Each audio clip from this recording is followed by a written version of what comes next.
Hi friends, welcome to English Literature and Language with A.S.Soomro. Today we are going to discuss the Age of Revival from Geoffrey Chaucer to Edmund Spenser. The timeline of this period starts from 1400 1550 AD. We would discuss the political events, religious reformation, literary features and major writers of the age. If you haven't got subscribed my channel, do subscribe it, hit the bell icon so you never miss an update. The Age of Revival, the period between Geoffrey Chaucer and Edmund Spenser is known as the Age of Revival. The Age of Revival begins with the wars, unrest, and chaos. It concludes with a settled dynasty and reformed religion. There is a broad intellectual flow called Renaissance and a new desire of knowledge. Let us now discuss the political events of the Age of Revival. Number one, War of Roses. War of Roses started from 1455 to 1485 AD. Series of English civil wars for control of the throne of England were fought between the House of York and the House of Lancaster. Henry Tudor defeated and killed the Richard III, thereby ending the War of Roses. Thus the Tudor dynasty started with Henry VII.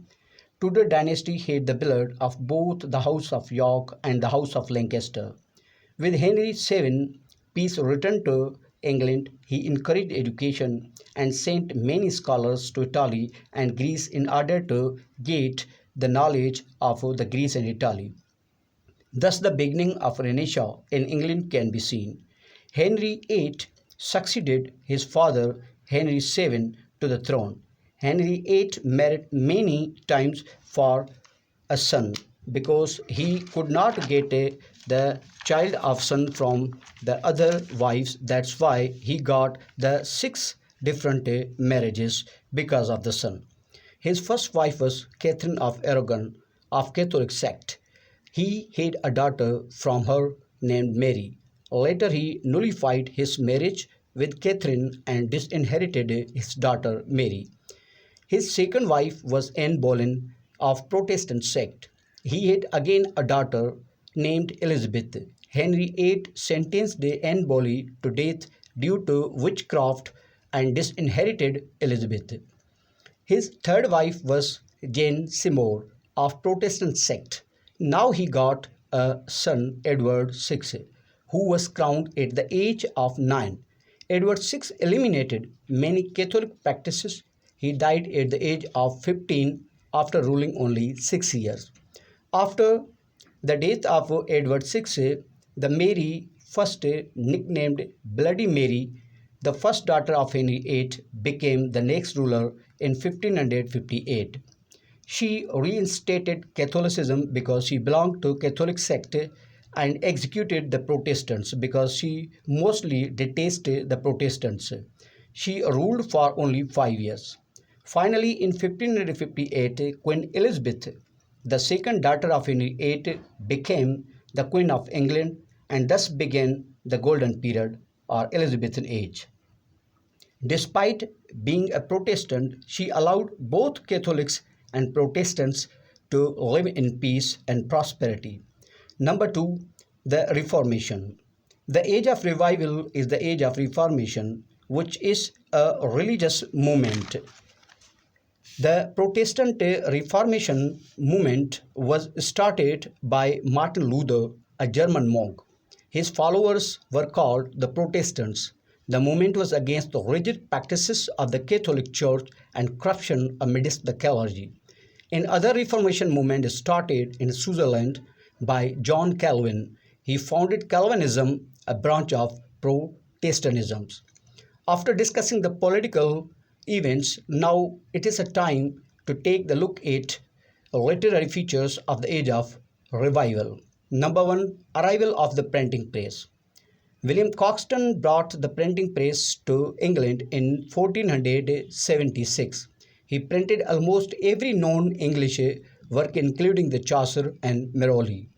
Number two, development of the English Bible. First printed Bible was Gutenberg Bible, printed in 1415 by Johannes Gutenberg. William Tyndale translated the Hebrew, and Tyndale's Bible comprised the New Testament and half of Old Testament.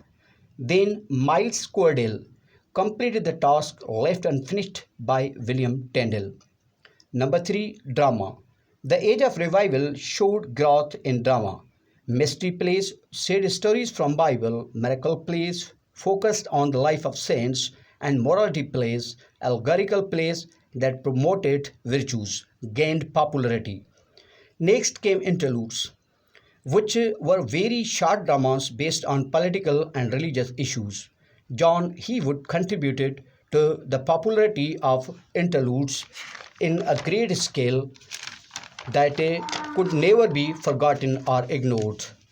Number 4, poetry. There was decadence in the style of English poetry. Notable poets of this age are John Skelton, John Leggett, Stephen Hawes.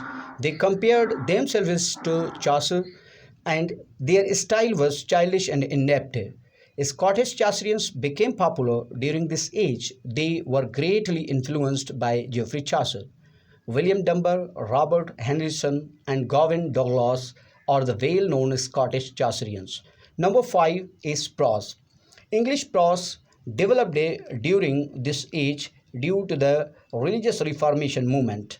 The notable writers of prose are Erasmus, Thomas More, the author of Utopia, and they brought the different changes through their experience or the written work that gave the way or the path for the writers are the dramatists of the Elizabethan age, which is called the Renaissance, and thus the golden period starts. Inshallah, in next time, Elizabethan age, we will discuss in detail the political scenario and literary features and the major writers and their works.